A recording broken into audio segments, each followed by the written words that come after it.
שלום, כאן הילה רצון, כתבת לענייני אסיה. נמצאים איתי כאן נשיאת רוסיה ושר החוץ של רוסיה. ברצוני לשאול אתכם מספר שאלות. מסתמן לאחרונה כי רוסיה מקדמת מגעים בשיתוף פעולה עם ארצות הברית בנושא הגרעין והטלת סנקציות כנגד איראן. עד כמה רחוק המדינה שלך מתכוונת ללכת עם שיתוף הפעולה הזה?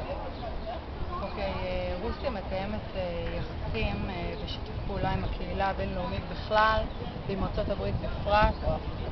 אנחנו רוצים להגביל את תוכנית הגרעין האיראני, רוצים לחזק במקביל את היחסים שלנו עם ארצות הברית. הראיה לכך היא שבחודשים האחרונים אנחנו קיימנו מספר פגישות וחתמנו על הסכם סטארט להגבלת הגרעין בעולם.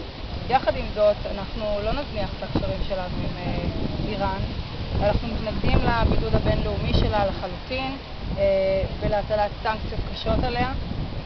אנחנו נמשיך בשליחות המוסרית הייחודית שהוטלה על רוסיה להבטיח את הדיאלוג כמגשרת בין מזרח ומערב, בין איראן לבין המדינות המערביות בכלל, ישראל, ארצות הברית, המזרח התיכון. מהי עמדתכם כלפי איראן בנושא הגרעין? טוב, אז כמו שהנשיאה אמרה, בין רוסיה לאיראן יש יחסי שכנות מאוד חשובים, והם לא רק חשובים לרוסיה ולאיראן, הם חשובים לאזור כולו. ויש לנו גם שיתוף פעולה כלכלי מאוד מאוד פורה עם איראן. ויחד עם זאת, כשגיליתי שאיראן דחתה את ההצעות הבינלאומיות בעניין תוכנית הגרעין, מאוד התאכזבתי מכך. ואפשר להגיד היום, איך שאנחנו מסתכלים על המצב, זה שרוסיה הולכת ומאבדת את סבלנותה כלפי איראן בנושא הזה.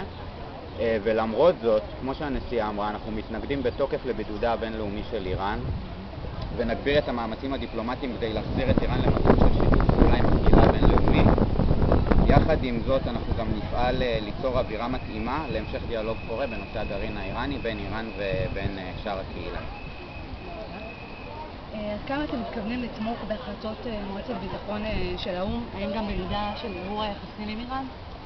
אז כמו שכבר אמרתי, אנחנו מעוניינים לשמור על היחסים הטובים שלנו עם איראן, כמו גם עם שאר הקהילה הבינלאומית, ובכלל זאת כמובן שגם ישראל ומדינות המערב.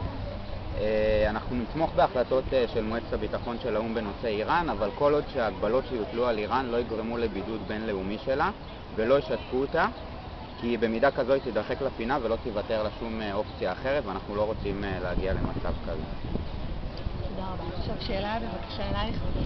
מהי עמדתך כלפי האצבע המאשימה של נשיא גיאורגיה בוועידת הביטחון הגרעיני בוושינגטון, כי רוב ההברחות האורניום המאושר מתבצעות מאזורכם? זו שאלה מעניינת. כמו שאני מכירה את נשיא גיאורגיה, לפני שהוא מצביע אצבע מאשימה כלפי רוסיה, שיעשה בדק בית מה קורה אצלו.